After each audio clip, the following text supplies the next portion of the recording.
I just need my camera to behave. Me and my obsession with lip gloss before I start talking. If you're here, say hello. I don't even know if this works anymore when you do comments on lives through PC, but whatever. Okay, so here's the epiphany. And when I say unexpected, I think it was the clarity that was unexpected, because this is information that I feel like it's dropped in the past, but now it's just kind of gone and like landed differently. It's like watching sand being poured into a container and all the levels means something, and now it's at the top, and now it's like this complete concept to embrace.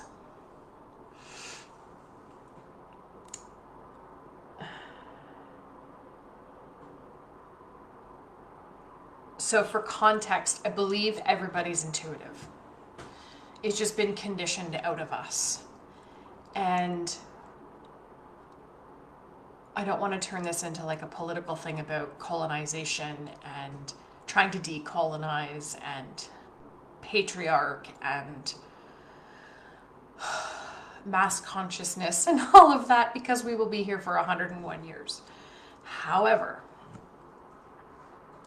when we take those things out of the equation, if we can get into our dream state for a second, we are left with our innate knowing. And when we're left with our innate knowing, all of that other stuff is not part of the innate knowing, right? It's been conditioned, it's been trained, it's been thrust upon us and all of this. So, just a little bit of context as to why I'm going where I'm going. This morning I was sitting journaling, and this is not a new topic that has come up, and I could probably thumb through my journal and it drops in some way. And it's all about go with the flow. What would joy do? What would love do? What do you feel propelled forward with today? And when that information drops in and I follow that energy, that day, that moment, that hour, whatever, things go very smoothly. And so today I was reading one of the spiritual growth books I'm reading, and it was talking about how we don't spend enough time imagining, and I'm going to use the word manifesting, totally bastardized term, but for those of you who know me, I think most of you probably know how I feel about manifestation, and that I have a strong belief in its concepts and whatnot, with a lot of work around it. But I do believe we can create anything we want, and that we can create our reality, and that we do create our reality. And so if we create our reality, and for those of you who may or may not have read my November energy insight message that I posted today, and my whole body is like itchy and irritated all day because this information is still integrating. So if you see me squirming a lot, that's what's going on. And very fidgety, and just like, because my body is resisting the information. My body is resisting the information because it's coming in as a download at the intuitive level. And when you get information coming in at the intuitive level and at the higher levels, your body will fight it, because the only thing your body knows is survival. And so when the information that it's getting goes against what it knows to survive, the body fights back. This is why we get sick. This is why we have pain. This is why we have disease. This is why we have fights. And this is why we like people one minute and not the next. This is like all of this uproar is because our body is like, I just need to live, right? Like that's the brain. That's like this, the caveman brain and fighting the intuitive higher dimension stuff. So how the hell does this play into Mud Club? And like, whoa. I'm sitting here and I'm thinking about the Mud Club, and I'm thinking about another membership group that I'm in as a member. And I'm thinking about other places I've been members. And I'm thinking about my clients in a group capacity as well as in the one-on-one capacity. And just kind of like everybody, just kind of like calling everybody's energy in. And I'm like, what is wrong? What is the problem? And it's that we are trying to live in this system that has been built on false information. And the false information is some of what I said in the November forecast, or the November insight message thing I posted on my business page. The system is the grind, the 9 to 5, I'm doing this job because I have to pay the bills, and if I don't pay the bills, then I won't have the things I have, and I won't have my house and my car and my gas and my food and my health and da da da da da da. And we keep buying into this story, right? And I get it. I was in corporate for 20 years. I get it. I had to do it to get to where I am now. But when I was doing it, towards the end of it, things started to shift. And so I'm like, okay, so that's the higher level, like, mind shift things. I need to change my life. I need to get out of this 9 to 5 dream bullshit. I need to get into the truth space, which is now the work I'm doing, right? But I had to build it. So I had to stop giving energy to the nightmare so that I could give energy to the dream. And the dream is actually the truth. But we think it's a dream because we are like, oh, I'm just dreaming. I can't imagine it would ever actually happen. But if I believe in manifesting and I imagine it and I dream it, I can create it, right? Which is also the piece. So let's bring it into the Mud Club space. Goals, intentions, annual plans, those wheel of life things, right? None of it has felt right to me. Not once. Not once, not one time. When I ask people and sit with people in a session and we're talking about doing a brain dump and prioritizing and planning and da-da-da, not once has it occurred to me until now that those of us who are intuitive, like actively intuitive, not sleeping, hiding intuitive or unaware intuitive, but actively intuitive, dialed in, tapped in, kind of getting used to being connected. This stuff, these goals, they don't, it's like taking oil and water and going, okay, blend. It's not going to work. Because an intuitively in flow person does not have a list of demands.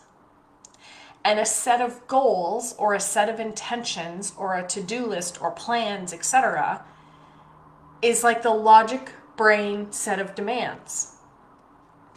So how do we take a place like the Mud Club, a place like the level 10 life, wheel of life thing,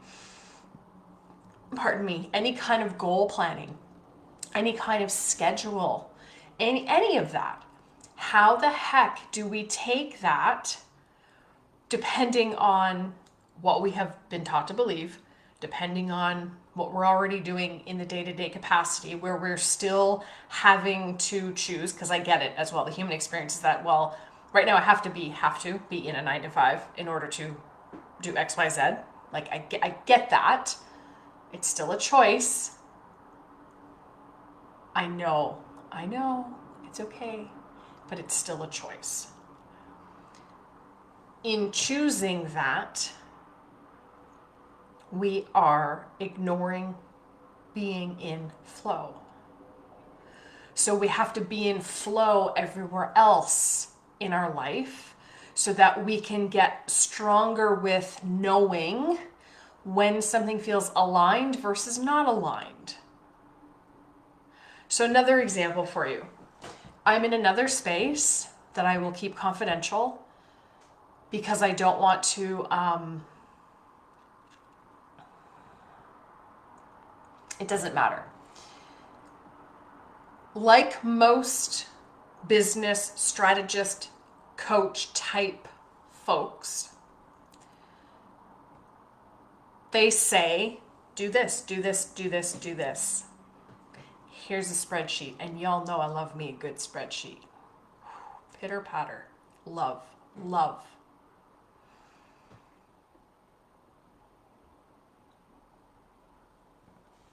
Only though, if it's in flow. And for their population of people in that particular group that are, I want to say, spiritually inclined, intuitively inclined versus type A personality, checklists, typical profession kind of energy is the only way I want to kind of separate it. I know you know what I mean. We're trying to get this spiritual group, for lack of separation, I bear with me, the spiritual group to try and do what the logic brain group people would do. It's not going to work.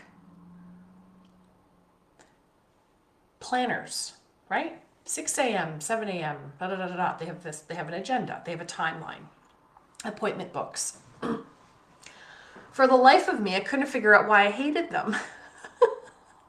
Even though I have clients with set appointments, those times are intuitively chosen. You ever notice my calendar is not wide open from X time to X time on any given day? There's a reason for that. But I didn't clue into the reason until like the last couple of weeks it started. I'm like, oh, that's why I don't like those planners, because I don't really do hour to hour. I'll have an hour of an appointment or a 90-minute session or whatever. But outside of that, I know there's certain things I need to tap into and take care of and do. But I'm not sitting here like this with a militant, like I must and check and check and check, because it's not intuitively in flow with my energy. So when you take the traditional teachings from a business coach or a life coach and you apply it to just do these things and this is how your day will unfold, it's not. This is why there's so much resistance, because you can't live intuitively using the foundations from a logical, scientific, habit building, top level performing mentality. Now here's the part that is going to make a lot of people uncomfortable. And it's interesting because this dropped in, and then I kid you not, a couple of hours later, someone sent me a couple of posts from someone that we mutually follow that I hadn't seen yet, talking about exactly this. About how this concept of having goals, of having business, of having all of that and all of whatever that entails is like an act of being colonized. And it hit me like a ton of bricks, because I'm like, this just brought all of what I've been thinking and feeling about how offbeat everything was feeling into this sand cylinder image that I gave you earlier, and brought the whole picture together and go, that's why this isn't right, because it's based on details that are not how it's supposed to be. So if we think about the school system, Now, no offense to anybody who is a teacher or a teacher's aide or involved in the school system. We know that traditionally there's a lot to be said about, well, what is school actually teaching? How is it actually helping? I'm telling you right now, I did not learn one thing in school on how to be me or live in this world or be in this world or any of it. I was taught how to fit into a box. I was taught these are the behaviors. This is what you do. This is how you sit, right? Programming. And so if we think about tests and exams, and what's that phrase? You can't judge a fish by its ability to climb a tree or something like that, whatever that phrase is. If not, there's a new one for you. But it's something along those lines. Unless you have these specialized schools that can really draw out the magic of people, it's part of the programming, right? It's part of how we are taught to be in line, that we are stripped. And if let's bring in residential schools, for example. What year was it? Oh man, I should know this. 1994. The last, and for those of you who don't know the history of this, which most people don't, residential schools are where Indigenous, Native children were taken from their families. And it was run by the church. And the kids were taken and they were brought to these schools. And they were stripped of their language. They were stripped of their clothes. They were not allowed to be themselves. They were being molded and crafted and conditioned and tunnel visioned and programmed. My question is, how different is the school system that is no longer a residential school, but just a regular old everyday average public school system? How different is it really? So when we think of the horror of that, but then bring it to present day, right now, regular everyday, go to school, get a job, get married, white picket fence, 2.5 kids, puppy dog. When we look at that programming, because that's what we see, god damn it, was even on TV shows, right? Like this is what we were taught.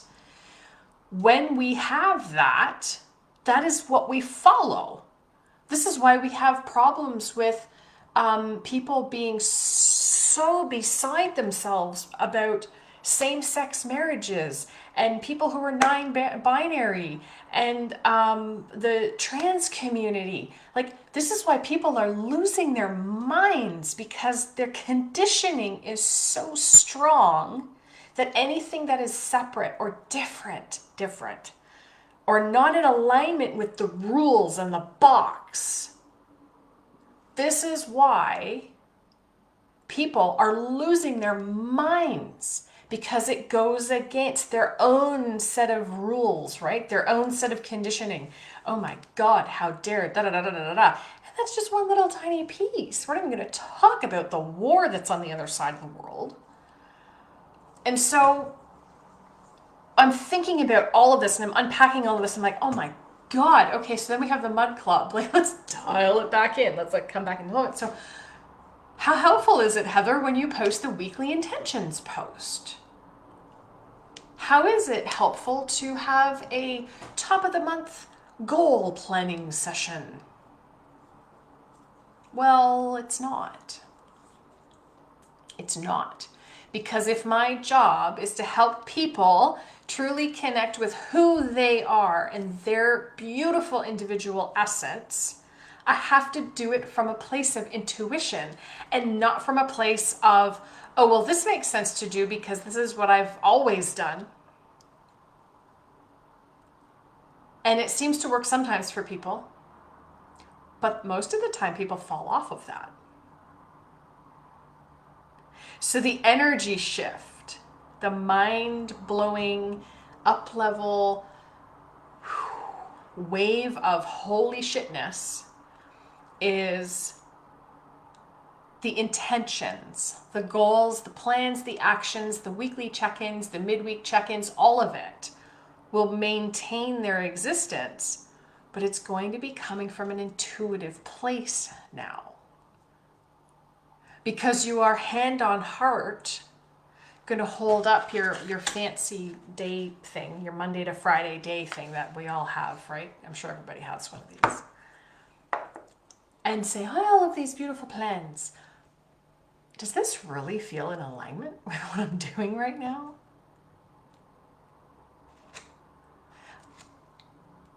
And 9 times out of 10, we're going to be like, no, it's not. And so as we continue to unpack for the next couple of weeks, and as we come into the top of the new year, which is also BS, which is a whole other can of worms, but as we continue on in our coming days, this is going to become more intuitively led. And I want to help people with these insurmountable to-do lists from a place of intuition rather than from a place of logical perceived demand. Right? How can you feel good about having to do the dishes? How can you feel good about having to do the laundry and scrubbing the toilet and getting your kid to daycare and raising your family and doing a job that maybe you're not so keen on right now, and having accountability to build a business that you truly want to build, or having the life that you're trying to adjust, having the health that you want, having the career that you want? How to really tune into your essence and mind your spiritual business, and therefore live intuitively from this place of really truly embracing your inner wisdom. I'm just holding this space, guys. Like, you all have this in you. I know most of you pretty well on an individual basis. We all have this in us. But the switches get turned off, right? Because of the programming, because of the conditioning. And this goes like way back to, like, if we really want to get into it, this goes back. Like, this is like past life lineage, Akashic records. Like, this is the shit we choose to come in and do. And I know not a lot of people believe that, but I believe that we at Akashic record level time, we're like, oh yeah, I'm gonna go with that one. Cool. We know what our agreements are coming into this. Whether you like it or not now, it's chosen. It's been chosen. This is a very strong school of thought that I have. This is why we fight it so much now, because it's that survival piece. But if we can really make peace with it and be like, oh, okay. So if I chose this, what do I do next? Do I have to do a next? Or whatever. So this is like my messy, middle of the day meltdown download of this, because it has really like left me feeling, whoo, what am I doing? What am I saying? What is about to come out of my mouth? And I would love to know what you think. I'd love to know how this lands. I'd love to know what rattled you. I'd love to know what like hits the nails on the head and you're just like, oh my God, yeah. Now I get it. Now I know why I don't like certain type of schedule. Now I know why this and that, whatever. Like, if you stop and think about it, what places are you living intuitively and what places are you living conditionally? And then gauge your happiness based on that. And this isn't judgment, shame, none of that ugly stuff. This is like, ooh, awareness. Oh, okay. we need to sit with this one for a hot minute. Like, let's all hang out around the campfire and have a long conversation about this stuff. Like, that's this level stuff now. So if that resonates, I hope you're planning on sticking around, because for those of you who align with it, I think it's going to really change things here and then outwardly, like a domino effect. And if it doesn't resonate and you're going to opt out, that's super duper cool too, because that's your path and that's one of your choices and that's one of your belief systems, right? Any good shaman will say everything has a purpose. Everything has medicine. Everything is necessary, because it's all giving us something. It's all aligning something with us within, so that we get clearer on which direction we're going in. So if you feel like you hear something or you see something that you don't like, it helps you get clear on what you do like. And this is something that I say to people often, is that don't be upset that you didn't get the results you expected. You got the result you needed so that you could clarify your stance, your position, your belief. A very good friend of mine used to call these unorthodox blessings, because it is still the medicine that we need. So I guess this is my medicine message for the moment. Thanks for being here. I'll talk to you guys again soon.